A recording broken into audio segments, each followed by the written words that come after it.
Hi everyone, this is Natalie with Champion of Coins Tarot. It is so good to be here with you today.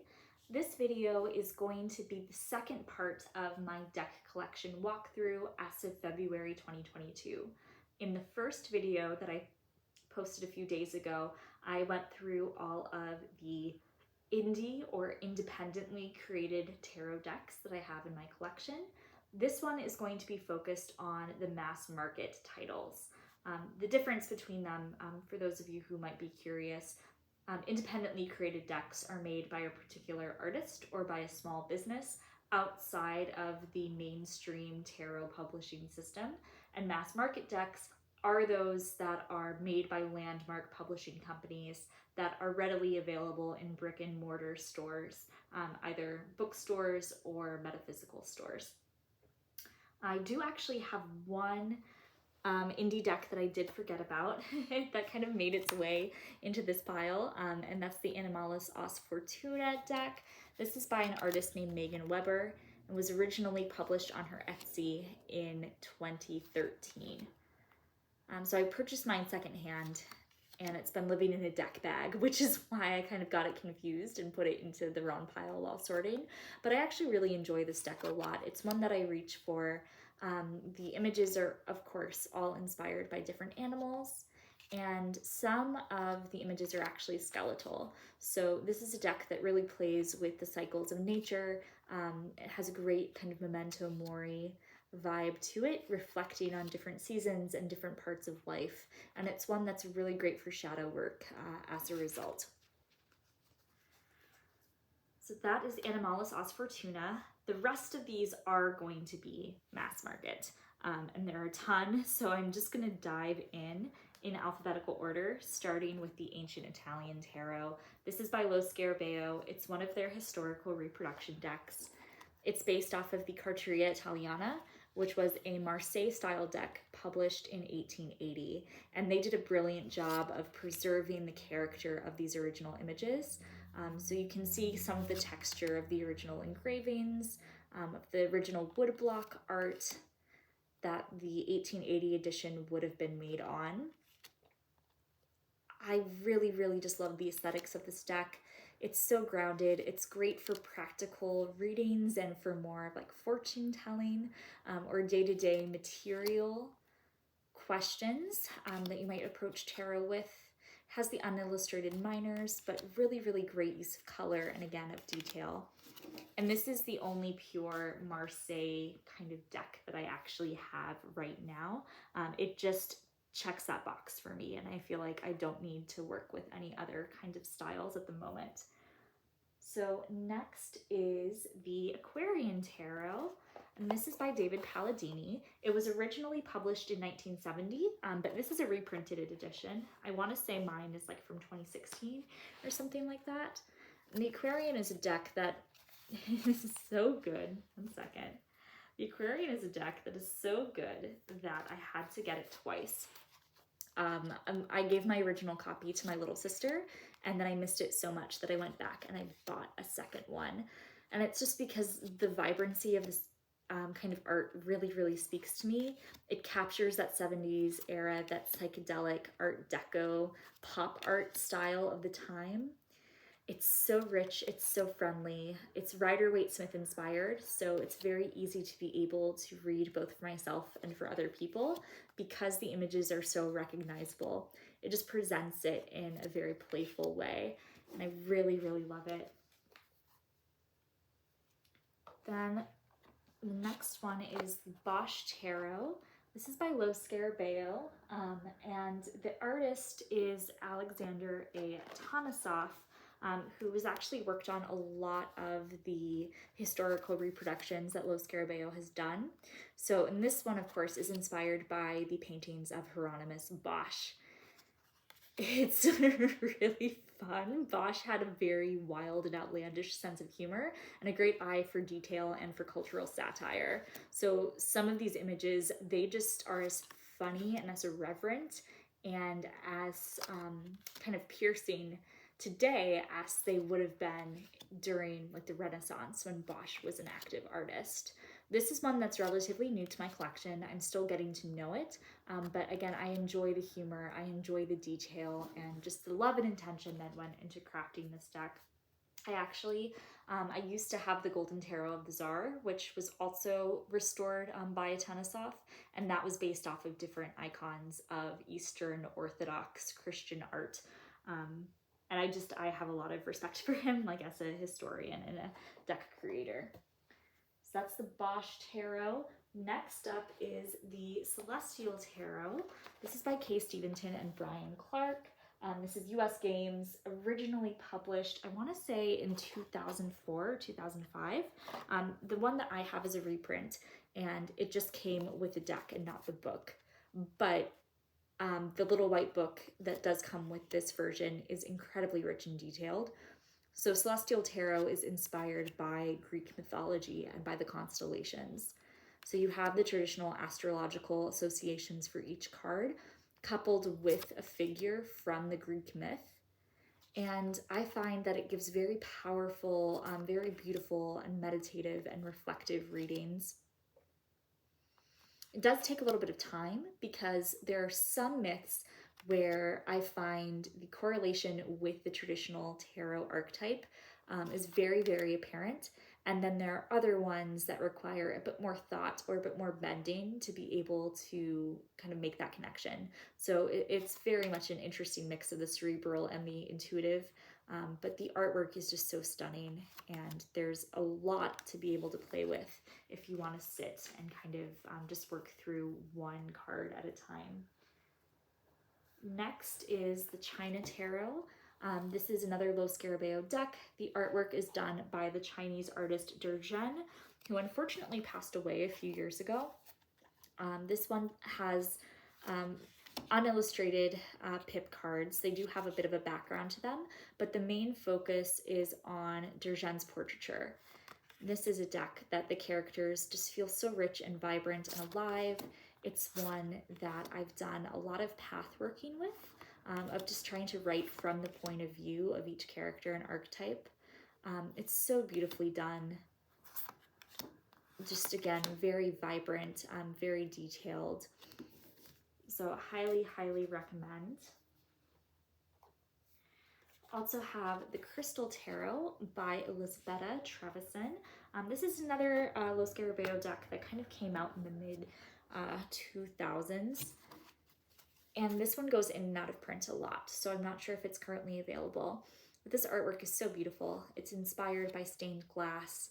The paintings are so rich and just packed full of sacred geometry and of really, really beautiful detail. This is one that I've also had a lot of really powerful, more meditative readings with. I'm just sitting and contemplating with the energy of the card. It's truly special, and one that just brings me a lot of joy every time that I use it. Next is the Deviant Moon Tarot by Patrick Valenza. This is US Game Systems. I have the version that has the white borders around the cards, so I think this would have been a first or second printing. You can also get the borderless edition as well. So this deck is just so wonderful and insane. I love the art style so much. It's definitely a very unique and immersive universe. There's a great amount of detail, a great amount of symbolism. And this is a deck that, it's a straight reader, like all of the imagery is there, but it has a very playful, very dark sense of humor to it. A bit sarcastic, a bit fun. I find that the readings are very pointed and direct. And there's a lot that you can play with too in terms of color and in terms of symbol. Next up is the Dragon Tarot by Nigel Suckling. This deck was originally published in 2005 by Chico Books and distributed by Barnes & Noble. It's also been in and out of print a few times. I believe it is currently available. This one is all about dragons and about fantasy. Another very immersive world. You have unillustrated minor arcana here. another one that really focuses on characters and definitely the relationship between the humans and the dragon familiars. I do have a full walkthrough and review that is still available on my channel. And it's a deck that's very playful and warm and inviting. Next deck is the most rare, I guess, or the most, certainly the most valuable deck in my collection. And that is the Egipcios Kier Tarot deck by Stuart R. Kaplan. This was published by US Game Systems in 1984. And it's very unique. It's based off of the tarot major arcana, but then the minors don't have suits. They're all new archetypes that are based off of ancient Egyptian religion and traditional hieroglyphic symbolism. So this is one that is just very beautiful and very much kind of its own unique entity. It has a very kind of mystical take on the traditional tarot system. It's one that leans very heavily into astrological and Kabbalistic correspondences. There are also sigils that you can use, or hieroglyphs that you can use with each of these archetypes. This is a deck that is just so beautiful, but I have had a hard time working with it. It's another one that really, it's like a one-card draw for me. Just to be able to tap into the energy. So it's more so like an oracle in that way than something that I would be able to sit and do a full spread with. But the artwork is amazing. It, again, is very hard to find because it is out of print. So I really also just enjoy having it for the pure sake of having it as a collector's item. Next up is the Gill Tarot, and the artist is, looking at my notes, Elizabeth Josephine Gill. And so this version that I have is the original one from 1990. And I have the original guidebook as well. So this one is unique. It's a play on Rider-Waite-Smith and also on the Thoth. The author goes a lot into the Kabbalistic correspondences behind each card. At the same time, though, it's very accessible because every single card has a keyword on it. So it plays a lot with symbol, with geometry, with color, and also with these word associations. So you can really dig in and get a lot of different levels. And this is one that's an all-around good reader. I've asked it just about any kind of topic that you can imagine, and it just speaks very true and is very resonant in a lot of areas.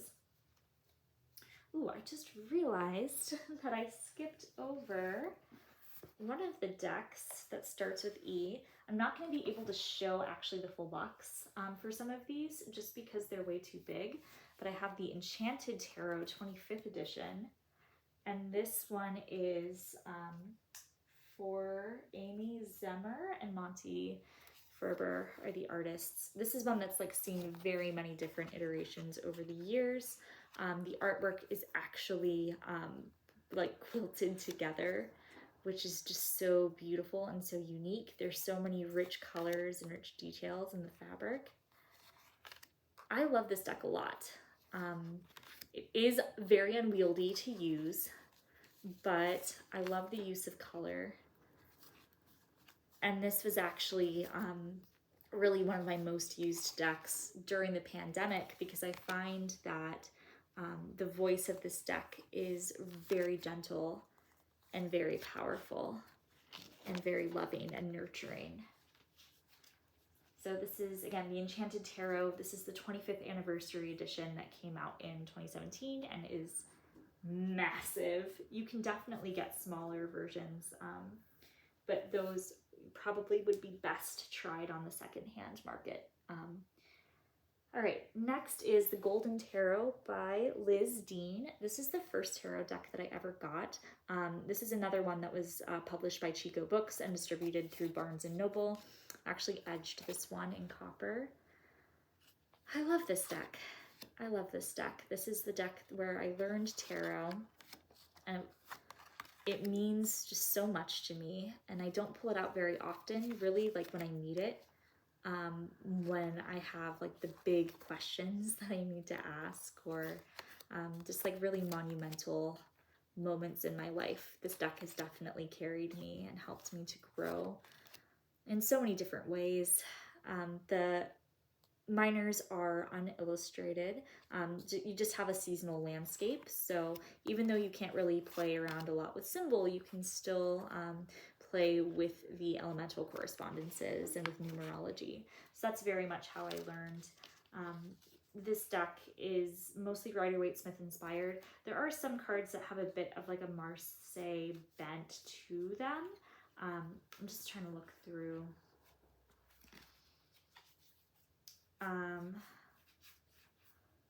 Like, I don't know, the moon to me reminds me of a lot of historical decks where you have more illustrated figures in the major arcana. But yeah, this is great. And I used to have a review video up on my channel. I might make another one just because my thoughts on this deck have changed so much over time. I think that it's a really good, really underused, underrated deck within the community.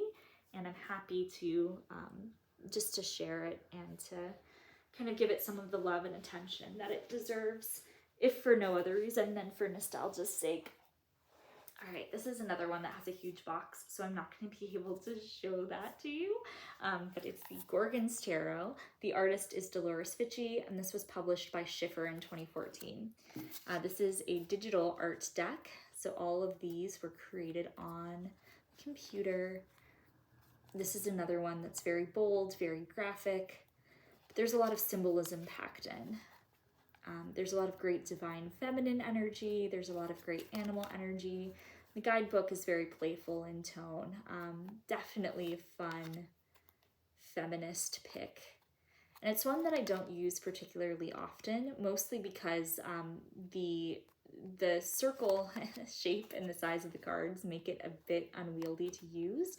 But there is also a lot of freedom when I do spreads, because depending on which way the card comes out of the deck, like, you can really get another layer of information and meaning, just like based off of how the characters are pointed, like what direction they're in, how they relate to the other cards in the scene.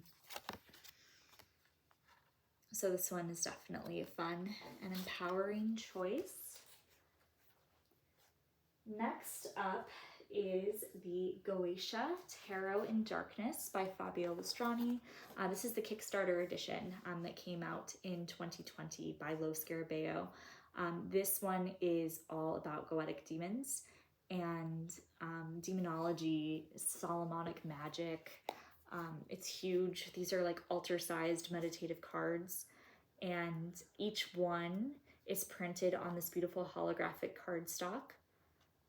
So even though these images are in grayscale, they really come to life, and it's just very, very beautiful. You have like this silver gilding with the sigil, the name of the demon, the suit that they correspond with, the astrological sign that they correspond with. This is one that I haven't done any work with. They're a bit out of order because I've tried to film this video a few times, but this is definitely a study deck for me. I really enjoy grimoires and kind of looking at Renaissance traditions of magic as an academic interest of mine. I'm also very much fascinated behind the psychology of angel work and demon work and so on and so forth throughout history. So this is very much a collector's piece. It's one that is just so unique and beautiful, and I think really represented a step up in terms of the production quality, in terms of the level of ambition that Lo Scarabeo just was willing to undergo. And this is like a concept deck, an art deck that really kind of deserved to go the extra mile. So very grateful to have it and that it is in the collection. Next one is the Japaridze Tarot. The artist is Nino Japri. This was published by US Games originally in 2014. It was out of print for a while. I'm not sure if it came back or not, but this deck is very, very beautiful. Nino Japri is an artist who plays a lot with abstraction. So there's kind of like a cubist or surrealist bent to the art. At the same time, though, the images feel very cohesive when you lay them out in a spread. And so this is one that is really, really great for both standard kind of everyday situations and also for meditation or for reflection and contemplation. A lot of great elemental energy in here. There's just such a movement and expression of life. So I really, really enjoy this. Then next is another US Game Systems deck. This is the Jungian Tarot by Robert Waite. Robert Waite actually published a series of 3 books about how to read the tarot from a Jungian psychological perspective. And this is the deck that's the companion to that series that he made. And it's very much intended to be read with that process. So I've been doing some study on and off over like the last few years, trying to piece it together. Basically, pathworking is the main methodology, like with this system, where you go and you enter into a meditative state and then you correspond with the images and the figures in each card.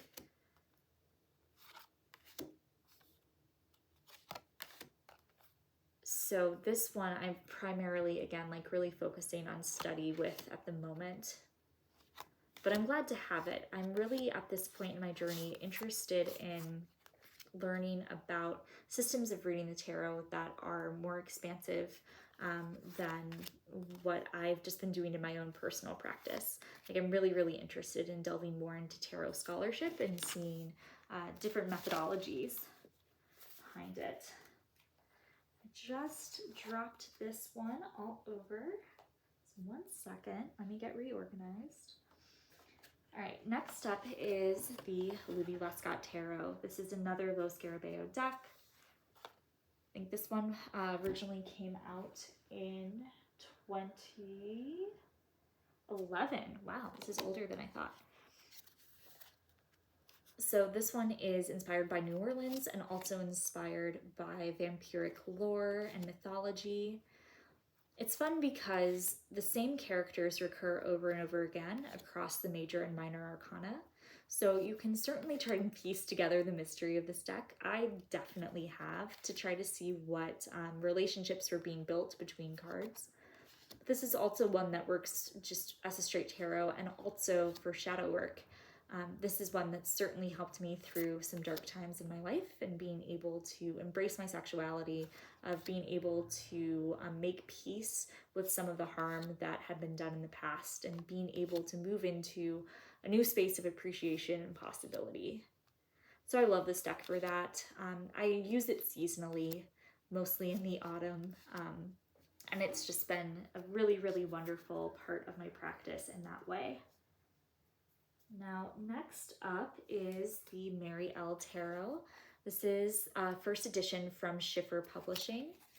Have trimmed it and I have edged it just because the original version of this deck was so unwieldy, and Schiffer did do a second edition print that is borderless and that is smaller and more manageable. But this was the original from back in the day. This took a decade for the artist Mary Waite to create all of these paintings. The book goes so deeply into the symbolism behind each card, behind all of the different cultural influences and religious symbols that she pulled from in order to create this cohesive system. This is one that really kind of plays and builds and expands off of the traditional tarot system, sometimes in very unexpected ways, and it's very powerful. I don't use this all the time, but I do use this during particular points of the year, just within my own religious calendar. And it's one that I'm hoping to be able to devote more time and study to, just like with the Jungian Tarot. Because I enjoy kind of that fresh perspective that Mary Waite brings to the table. Next is the Muse Tarot by Chris Ann. This is the Hay House 2020 Mass Market Edition. I really, really enjoy this. Honestly, this style of deck reminds me of Serpent Fire or She-Wolf Tarot, because it's in that same collage art style.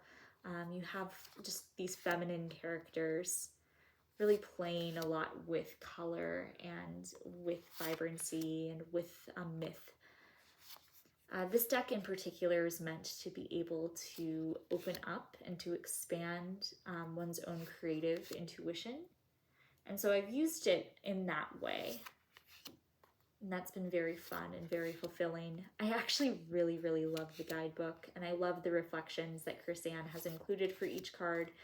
You can just tell how passionate and just how much of her own experience she put into the creation of this deck.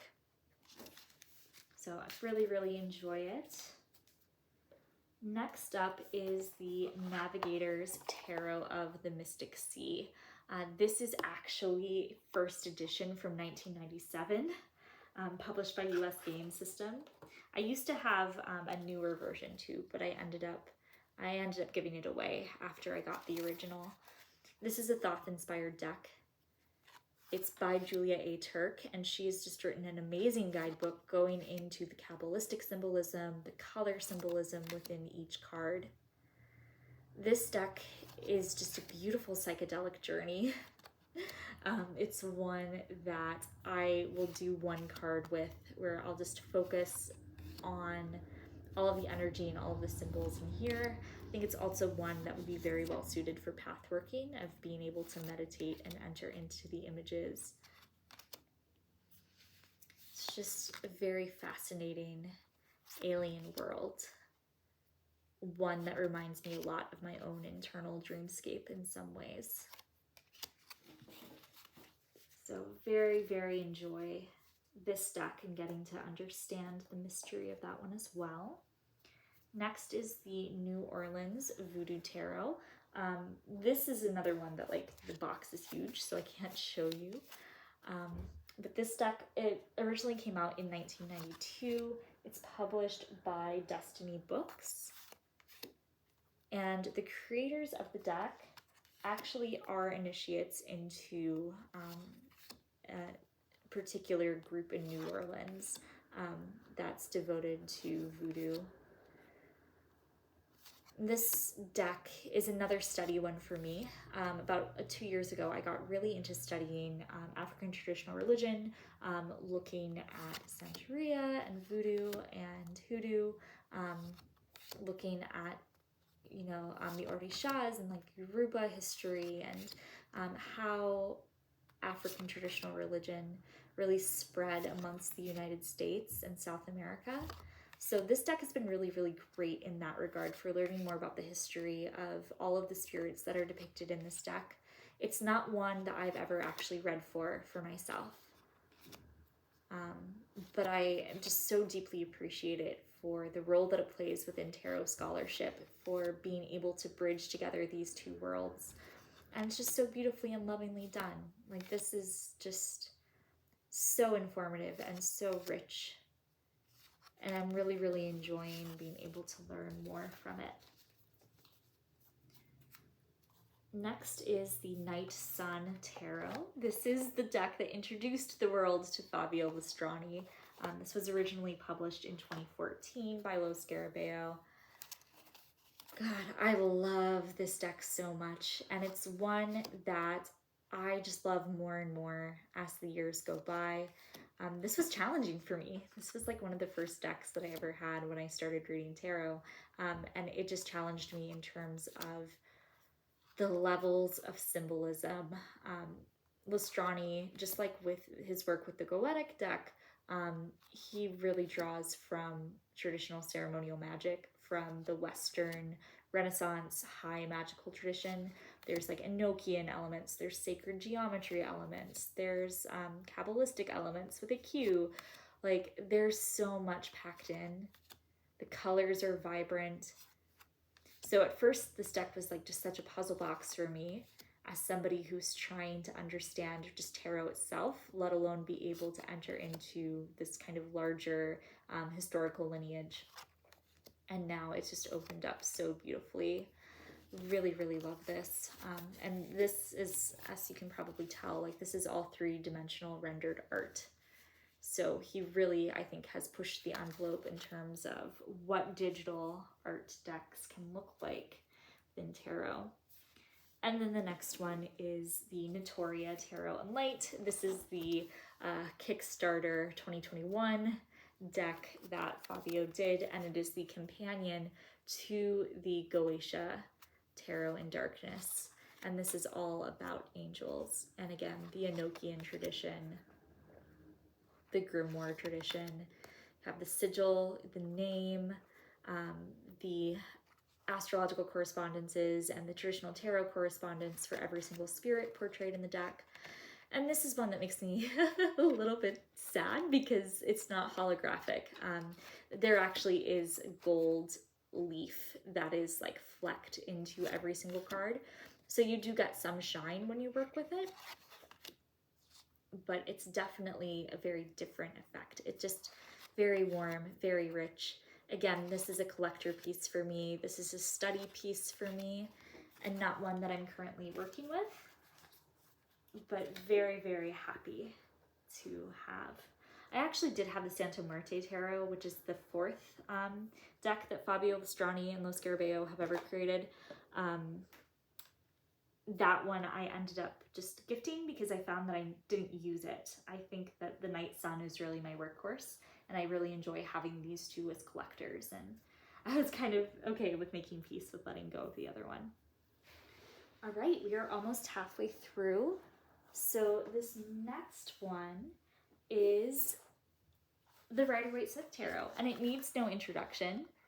But here we have the box. This is the US Games version. It has the blue plaid backs, plastic cardstock.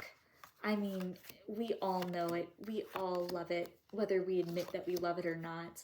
Like, this is quintessential tarot, in my opinion. And this is still my most used deck all of these years later. I have it in the full size. I also have it in the pocket size that US Games came out with. And I actually really enjoy this because I will just draw cards and have it laying out just all around my house. I've used this like on my personal altar space in the last few homes that I've lived in. Like, this is just so accessible. I love the smaller size. And I also have the Galaxy Tarot app on my phone too, which has the Rider-Waite Smith, and you can put your card of the day on your phone lock screen, which is fantastic. And so I enjoy interacting with the RWS on the daily like that too. I should mention creators Arthur Waite, Pamela Coleman Smith, 1911. Doesn't get any better than that. Then we have the Sacred Rose Tarot by Johanna Gargiulo Sherman. Hope I pronounced her name right. So this is US Games. Originally came out in the 1980s. My copy is a much more recent reprint. This is another one where I love the use of color.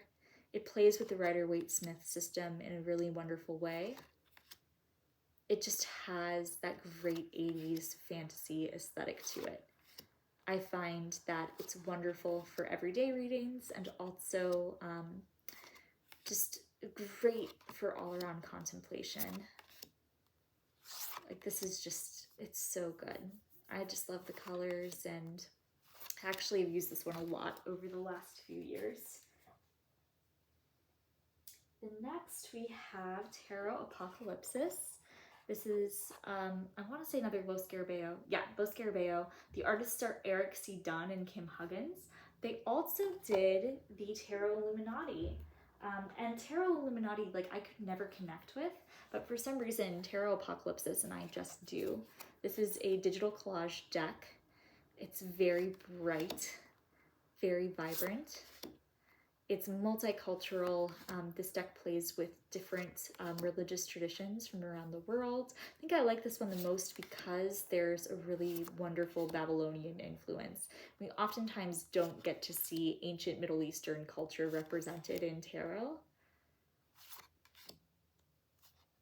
This is one that's very rich and very alive. It reads, for me, just as well as it reads for other people. So I've really, really enjoyed this one a lot.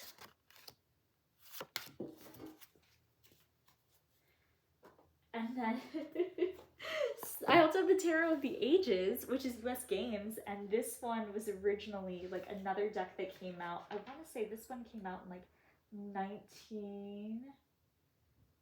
Oh my gosh, let's see. Where are my notes? This one originally came out in 1988. And this is like the precursor to this multicultural style that like Illuminati and Apokalypsis would play on. This one has like ancient Indian and ancient Mayan and ancient Norse culture depicted in the minor arcana as well, and then Egyptian in the majors. I don't know, like the energy feels very different. And for me, like Tarot of Ages is a much more serious deck. It's a deck that I've just really used like at various stages of my spiritual journey. Like there's a period really from like 2018 where this was my most used deck for personal contemplation and reflection. And don't know why, it just was such a clear reader for me. Like it transcended the artwork and just really found a home in my heart. So really, really enjoy Tarot of the Ages. Then another multicultural deck, they're all kind of like stacked together over here, is Tarot of the Divine, which is a newer publication. It's by the artist Yoshitani.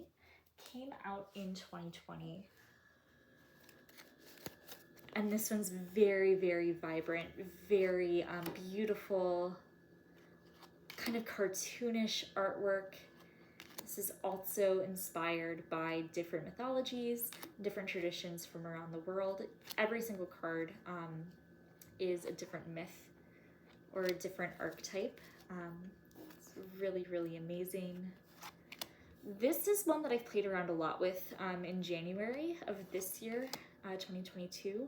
I just like really needed a deck that was bright and really cheerful to kind of help me overcome some of the obstacles and some of the anxieties that I was having around different situations at work and things like that.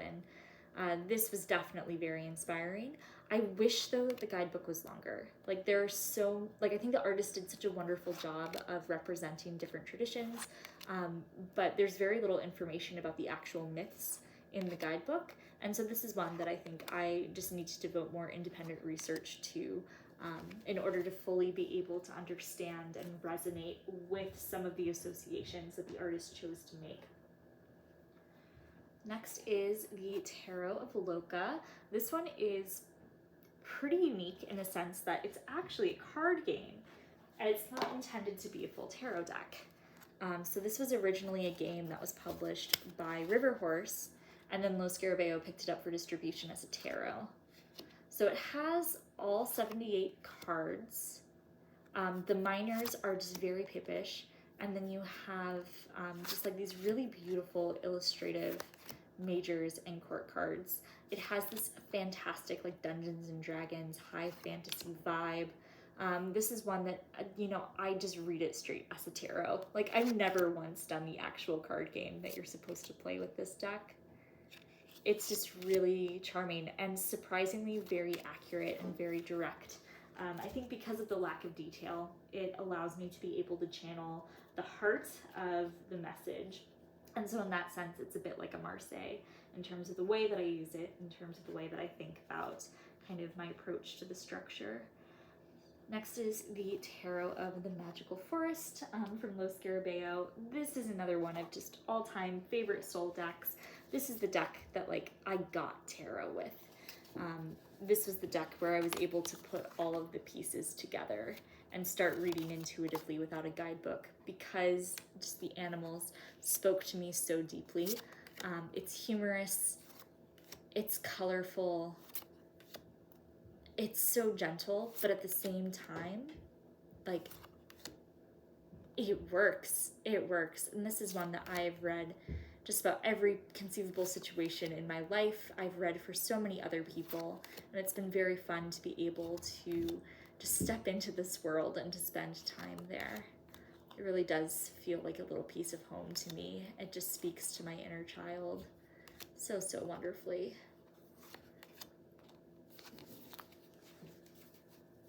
Then another favorite of mine is the Tarot of Mermaids by Lescot. So the original version came out in 2003, and this is like another reprinted one. But I really, really love this deck. This is another one where it's just a great all-around reader. The theme for me doesn't like detract from the just power of the messages that I'm able to draw from it. I love it so much. There's something that's beautiful and feminine and sensual about this, but it never really feels gratuitous. In fact, like I find this to be very, very empowering and very healing for me to be able to work with. All of the suits, they kind of, again, like they are kind of distinguished by a similar color. I find that like that's the main theme amongst all of my decks, you guys, is like really enjoying color and visually being able to kind of lay out and to be able to recognize the forces at play. Just such great characters, such like immersive world building. Love Tarot of Mermaids so much. So this next one is the deck that I'm most conflicted about in my collection. It's the Tarot of the Orishas by Llewellyn. It was created by the team Zolrak and Durkon. And the reason why I'm conflicted about this one is because there's so little representation of African traditional religion in the tarot community. And I was really excited to get this deck and to begin learning with it. But I found that the guidebook is not very informative. It definitely like falls into the trap that a lot of spiritualist books do, which was kind of condensing all of African traditional religion and all of the diasporic religious traditions in the Americas into one singular entity. And like that doesn't work. Like they called Africa a country multiple times in the guidebook, when clearly it's a continent with many diverse peoples and many diverse religious traditions. And so that made me suspect. And then I tried to look for any information about these creators outside of the Llewellyn site and wasn't able to find anything, which is very suspicious to me. So I was a bit disappointed. That being said, I have seen a lot of Black creators and a lot of Caribbean creators in particular use this deck as part of their practice and say that it really rings true to the way that they experience the Orishas and that it aligns with the traditional correspondences that their local communities hold to in regards to these spirits.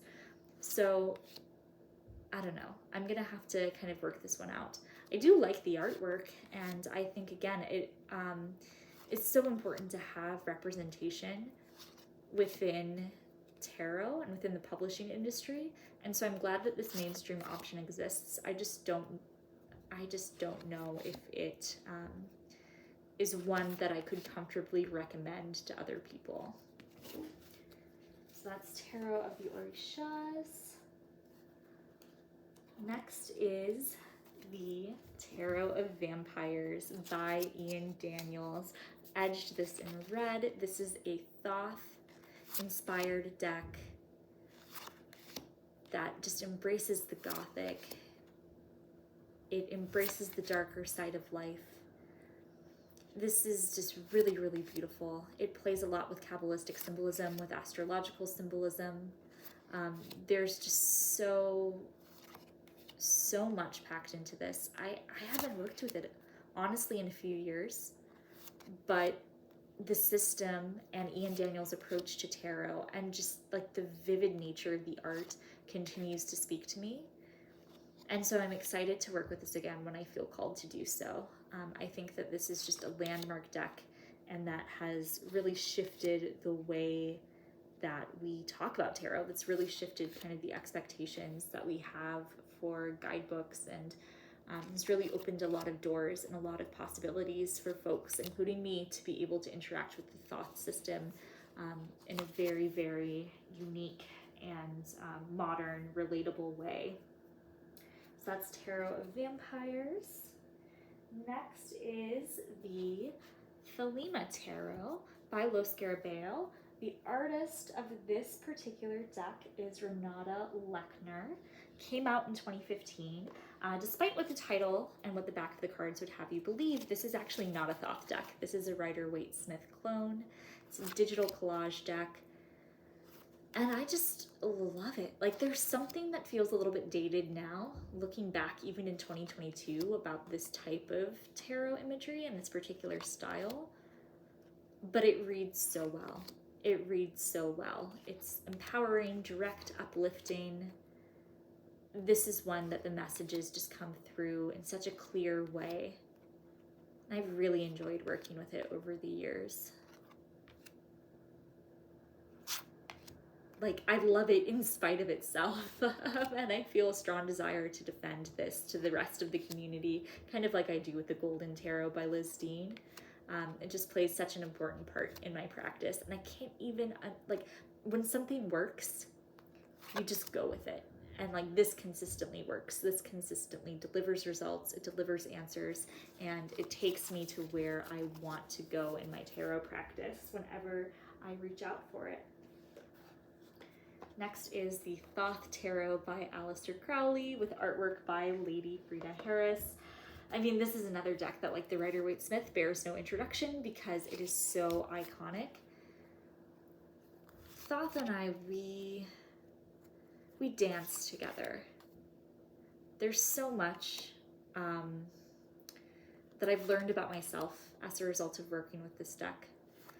This deck, I think, made me open my mind and made me question more about myself, about the world, about tarot as a system. Also makes me demand better because there's so much of Crowley's philosophy and the way that he saw the world that I disagree with. And by like working with these tools and, you know, trying to be able to engage with this symbolism, it's made me more sure of what I believe in, which is very, very wonderful. And there's something that's like just so quintessentially magical about this deck too.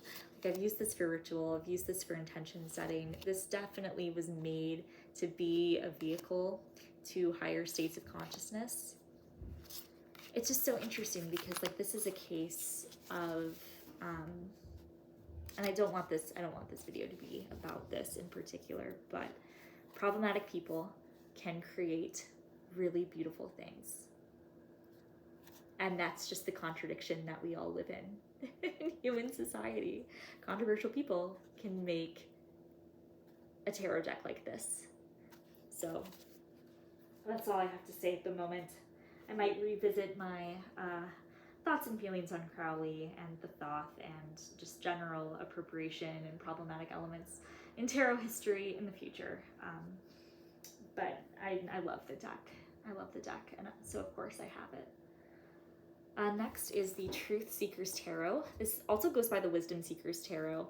I got the second hand, so I actually have no idea which version it actually is because it didn't come with the guidebook either. But this deck originally came out, I want to say in like the early 2010s. It's by David Fontana and Sylvie Daigneault. I think that's how you pronounce her name. But it is a pip deck, and this one fuses together Rider-Waite Smith imagery and Marseille imagery, and it also, like, it's pippish, but there are actually fully illustrated scenes, and there's a clear progression going on within the landscape. It's colorful, it's soft, but there's actually nothing soft about this deck. Like, this is so another, like, just inexplicable deck that speaks to my practice. I actually find a lot of parallels with this and with biblical symbolism and with the Hebrew scriptures, which has been just a wonderful part of my journey. Like, being able to connect with higher states of consciousness, or having those moments of tarot experience where you realize that, you know, there's the possibility that you're not just dialoguing with your higher self, but that you're actually dialoguing with forces that are much greater than you. Like, there's just been a lot of really surprising and powerful spiritual experience that I've had with this. And I couldn't tell you why. I don't even have the guidebook for this deck. Like, it just came with the cards and that was it. So I couldn't tell you what the original intention of the deck creators was. If you have any information, like, please, please, please let me know, because I just want to find out everything that I can about this deck. I love it so much. And it's just been, there's no other deck that I've built such a unique personal system of understanding and intention with, I don't think, aside from this one. So we're on to the last three. We have, of course, the Wild Unknown by Kim Krans. This is the mass market edition that came out in the fall of 2016. Wild Unknown is just so beautiful. Another one that completely changed tarot as we know it. This is a deck that I honestly read more for other people with than with myself, but it's so honest and poetic, and it really does lift the veil and show you what you need to know in the moment. There's just so much power in these images, and it's become such a deep part of the culture that if I were to pick like the most influential modern tarot deck, like this would definitely be it. And I'm glad that I have it. I'm glad that, you know, our relationship has continued to grow and evolve over the years. Just such arresting black and white artwork with that burst of color, the animal symbolism, doesn't shy away, kind of like the Animalis Os Fortuna, like it doesn't shy away from actually showing the darker side of nature. It just completely encompasses the totality of what it means to be alive. And that's all that we want tarot to do at the end of the day. Then we have the Voyager Tarot. This is by James Wanless, PhD, and the artwork is collage art done by Ken Knudsen. I don't know how to pronounce his name. This is collage deck that was made with pictures of outer space taken from the Voyager NASA space probe. And I love this deck so much. Like, this is another one that I've used it for magic. I've used it for manifestation. I've used it for ritual.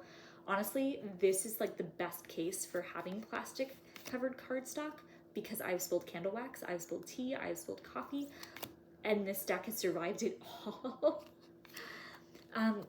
Love the images. It's so intuitive. It's so cohesive. Like, this flows together. It's so deeply powerful. Like, I just draw so much from every single image. It's absolutely, absolutely inspiring to me.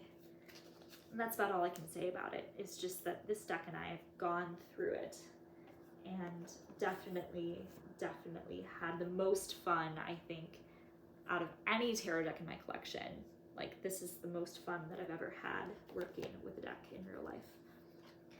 And then finally, the last mass market deck that I have is the XIII Tarot by the artist Necro. This is published by Fournier and came out in 2016. This is another pip deck. It's gothic. This just reminds me of Italian Carnevale in Venice. It just is such a beautiful fantasy vibe. I love the stark use of color. I love kind of like these futuristic elements. There's a little bit like that reminds me of Metropolis as well, like that early 1920s film. Like, it's just such a wonderful gothic, dark science fiction world. And it also reads surprisingly well. And I haven't done that many readings with this deck.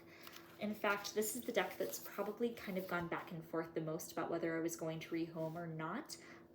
But it keeps sticking around. And so one of my goals for this year is to use it more and dive deeper into the world of XIII Tarot.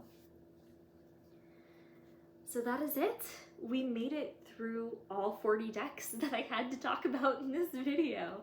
I am so, so grateful for you for taking the time to watch all of this. I'm so grateful to myself, honestly, for surviving, not losing my voice. This was such a pleasure and a delight to do, and if there are any decks that you know and you love and you want to talk about, let me know. I would love to hear how you work with them. If there are any decks that you are curious about and you would like to hear more and do kind of, again, like a longer conversation about, let me know, because I'm very, very excited to do that and to just continue sharing just the love of tarot, the love of artwork, and the love of history with all of you. I hope that you have a wonderful day. I hope that you stay safe, and I will talk to you very soon in the next one. Bye.